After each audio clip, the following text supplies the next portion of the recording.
இப்படியே இங்கே வரும் அம்மா வாங்க இப்படியே ரோட்டை பாருங்க இதில் நிற்போம் இதில் நிற்க போகிறோம் ஆமாம்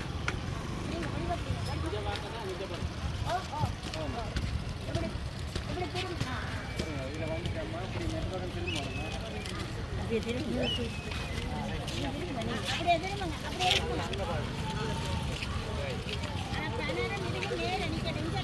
இங்கே வாங்க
OMBM வேண்டாம். OMBM வேண்டாம். OMBM வேண்டாம். OMBM வேண்டாம். OMBM வேண்டாம். OMBM வேண்டாம்.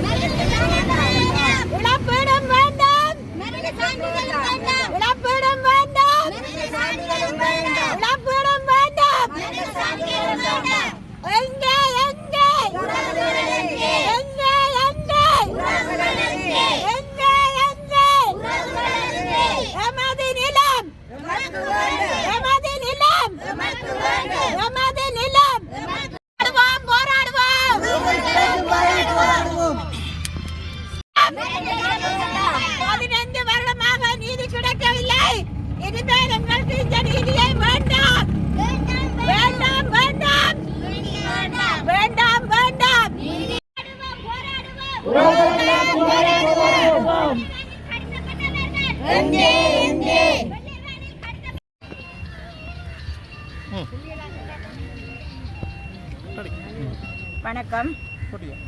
இன்று 12ஆம் மாதம் 10ஆம் தேதி உலக மனித உரிமை தின நாள். இன்று உலக மனித உரிமை தின நாள். ஆனால் எங்களுக்கு என்றுமே எங்களுக்கு கருப்பு தினம்தான். ஏனெனில் எங்களோட பிள்ளைகள் காணாமல் ஆக்கப்பட்ட பிள்ளைகள், சரணடைந்த குடும்பமாக சரணடைந்த பிள்ளைகள், அது எங்கள் பிள்ளைகள். எங்களுக்கு எப்ப எங்களோட பிள்ளைகள் எல்லாம் வந்து சேரினமோ அன்றுதான் நாங்கள் இந்த தினங்களை எல்லாரையும் நாங்கள் அனுசரித்து நாங்கள் கொண்டாடுவோம். இன்று வரை எங்களுக்கு பிள்ளைகள் கிடைக்கும் வரை ஆனால் நாங்கள் இந்த தினத்தை எல்லாம் நாங்கள் கொண்டாட மாட்டோம். அந்த தினமெல்லாம் வந்து எங்களுக்கு கருப்பு தினம்தான், கருப்பு தினம்தான். ஆனபடினால இன்று நாங்கள் துக்க தினத்தை அனுசரிக்கின்றோம். துக்க தினமாக இன்றைய தினத்தில் கொண்டாடுகின்றோம். எங்களோட பிள்ளைகள் இன்றைக்கு 15 வருட காலமாக நாங்கள் இந்த ரோட்டிலேயே போராடி கொண்டு திரிகிறோம். போராட்டம் என்று துவங்கி 7 வருஷமாக நாங்கள் வீதியில் நின்று போராடி கொண்டு இருக்கின்றோம். எங்களுக்கு இவ்வளவு காலமும் நாங்கள் பார்த்து கொண்டு தான் இருந்தனாங்க.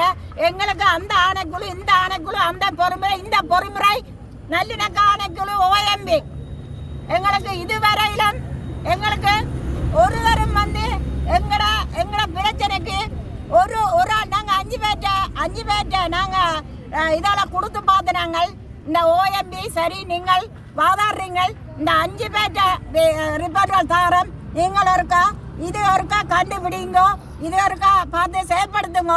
அதன் பிறகு நீங்கள் அதை எங்களுக்கு செயல்படுத்தினீங்கண்டா மிச்சம் நாங்கள் உங்கள்கிட்ட வருவோம், OMB நாடுவோம் என்று சொல்லி. ஆனால் இற்ற வரையும் இல்லை. அந்த கொடுத்த டாக்குமெண்ட்ஸை திளைச்சி போட்டார்கள். அந்த OMB திளைச்சி போட்டார்கள். புற என்ன OMB, புற என்ன நல்லிணக்கம், எங்களுக்கு ஒன்றுந்தவில்லை. எல்லாருமே இப்போ வந்தவன் தான், அப்போ இருந்தவன் தான், போனவன் தான்.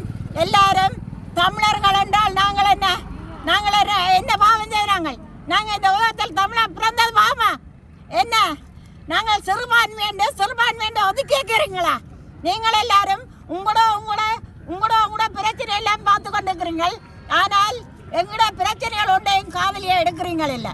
ஆனபடினா தான் நாங்கள் எங்களுக்கு இங்க உள்நாட்டு பொறிமுறையும் வேண்டாம், உள்நாட்டு பிரச்சனைகளும் எங்களுக்கு வேண்டாம். நாங்கள் சர்வதேசம் என்ன செய்தோ, சர்வதேசம் எங்களுக்கு நீதியை பெற்றுத்தர வேண்டும். சர்வதேசத்தை தான் நாங்கள் நீதியை பெற்றுத்தர கேட்கின்றோம். நாங்கள் இவ்வளவு காலமும் போராடி ஒரு 300 சொச்ச அம்மாமார் பிள்ளைகளை தேடி போராட்ட அம்மாமார் உறந்து போச்சிடும். நாங்களும் இனி எப்போ என்னென்ன மாதிரி எப்போ நாங்கள் இறக்க போகின்றோமோ எங்களோட பிள்ளைகளை நாங்கள் காணும் வரையும் இருக்கணும் என்று நாங்கள் உறுதியாக நாங்கள் நினைத்து கொண்டிருக்கின்றோம். எங்களோட பிள்ளைகளை நாங்கள் காண வேண்டும். நாங்கள் எங்களோட பிள்ளைகளோடு நாங்கள் கொஞ்சம் கிளாவி இருக்க வேண்டும். எங்களோட பிள்ளைகளை கண்ணில் கண்டு 15 வருஷம் இத்தனை காலமும் இந்த அம்மாக்கள் எல்லாம் வீதியில் நிற்கிறோம். தங்களோட பிள்ளைகள் வருவினம். நாங்கள் என்றைக்குமே ஒரு செய்தி வருதுண்டா நாங்கள் உடனடியாக பார்க்கறது எங்களோட பிள்ளைகளை விடுதலை செய்கிறார்களோ, எங்களோட பிள்ளைகளை பற்றி கதைக்கின்றார்களோ என்றுதான். ஆனால் எங்களோட பிள்ளைகளை பற்றி யாரும் கதைப்பதும் இல்லை, யாரும் ஒன்றும் பேசுவதும் இல்லை. நாங்கள் இன்றைக்கு சொல்கிறோம், எங்களோட பிள்ளைகளை தான் நாங்கள் தர்றோம். வேறொரு பிரச்சனைக்குமே நாங்கள் போக மாட்டோம்.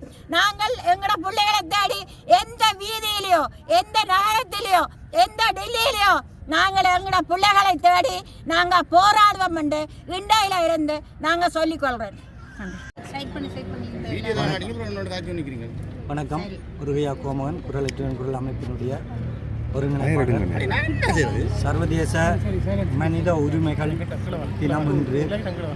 ஆனால் 15 ஆண்டுகளுக்கு மேலாக இழைக்கப்பட்ட அநீதிக்கு எதிராக மனித உரிமை சார்ந்து எங்களுடைய அம்மாக்கள் தெருவாக ஓலம் விட்டு கொண்டிருக்கின்றார்கள். அதற்கு நீதி கிடைக்கப்பெற வேண்டும். அதாவது கடந்த காலத்தில் உள்ள அரசாங்கம் போல் புதிய அரசாங்கம் செயற்படாமல் முதலில் கலிந்து காணாமலாக்கப்பட்ட உறவுகளுக்கான உண்மைகள் கண்டறியப்பட வேண்டும். அடுத்து அதுக்குரிய நீதி நிலைநாட்டப்பட வேண்டும். அடுத்து இந்த பொறுப்பு கூறலை இந்த அரசு பொறுப்பேற்க வேண்டும், பொறுப்பு கூறப்பட வேண்டும். அதற்கு பின்னர் தான் இழப்பீடு தொடர்பான முடிவுக்கு வர முடியும். ஆனால் கடந்த அரசாங்கங்கள் இழப்பீட்டை கொடுத்து இந்த காணாமல் போன உறவுகளுடைய நீதியை மழுங்கடிக்கிற மூடி மறைக்கிற ஒரு செயற்பாட்டை கடந்த அரசாங்கம் மேற்கொண்டிருந்தது. அதைப்போல இந்த அரசாங்கம் அவ்வாறான செயற்பாடு ஈடுபடக்கூடாது என்பதனை இந்த நேரத்தில் நாங்கள் வலியுறுத்துகிறோம். அதே நேரத்தில் கடந்த ஆயுத போராட்டத்துக்கூடாக இந்த ஆயுதத்துக்கு போராட்டத்துக்கூடாக வந்த இந்த அரசு அந்த காலப்பகுதியில் சொந்த மக்களே ஆயுதம் தூக்கிய மக்கள் பல பேரை அவர்கள் பலி கொடுத்திருக்கிறார்கள். அவர்களுடைய இந்த விடுதலைக்காக இழப்புகளை சந்திருக்கிறார்கள். நாங்களும் அதே போலதான் எங்களுடைய மக்களுடைய விடுதலை போராட்டத்தின் பேரில் பல வலிகளை, பல இழப்புகளை, பல உயிர்களை தியாகம் செய்திருக்கிறோம். இன்றைக்கு அந்த உறவுகளுக்கான நீதியை கேட்டு நிற்கிறோம். எனவே பொறுப்பான வகையில் இந்த காலத்தை இழுத்தடிக்காமல் இந்த இந்த இந்த இந்த காணாமல் போன உறவுகளுக்கு நீதி கிடைக்கப்பட வேண்டும். அதே நேரத்தில் சிறைகளில் இன்னும் 30 ஆண்டுகளாக இன்னும் மிகுதியாக 10 தமிழ் அரசியல் கைதிகள் இருக்கிறார்கள். அவர்களை விடுதலை செய்யப்பட வேண்டும். இனப்பிரச்சனையினுடைய தீர்வுக்கு முன்னர் எங்களுக்கு ஒரு நம்பிக்கை ஏற்பட வேண்டும். தமிழ் மக்களுக்கு ஒரு நம்பிக்கை ஏற்படுத்துவதற்கு ஒரு நல்லிணக்க சூழல் உருவாக்கப்பட வேண்டும் என்றால் கைதிகள் விடுவிக்கப்பட வேண்டும். காணாமல் போன உறவுகளுக்குரிய தீர்வு தரப்பட வேண்டும்.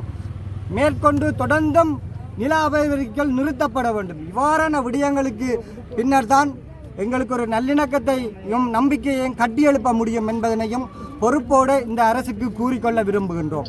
அதே நேரத்தில் தொடர்ச்சியாக எங்களில் வீதியில் இவ்வாறான போராட்டத்தில் ஈடுபட வைக்காத சூழலை இந்த அரசு விரைவாக ஏற்படுத்தணும் என கூறிக்கொண்டு, அதே நேரத்தில் தமிழ் மக்கள் இந்த அரசுக்கு வாக்களிச்சிருக்கிறார்கள். அவர்களுடைய எதிர்பார்ப்புகள் எல்லாமே இந்த நாங்கள் பட்ட வழியிலிருந்து எங்களுக்கு நீதி கிடைக்கப்பட வேண்டும் என்று அந்த அடிப்படையிலேயாவது இதுக்குரிய தீர்வுகள் எட்டப்பட வேண்டும் என கூறிக்கொள்கிறோம். நன்றி.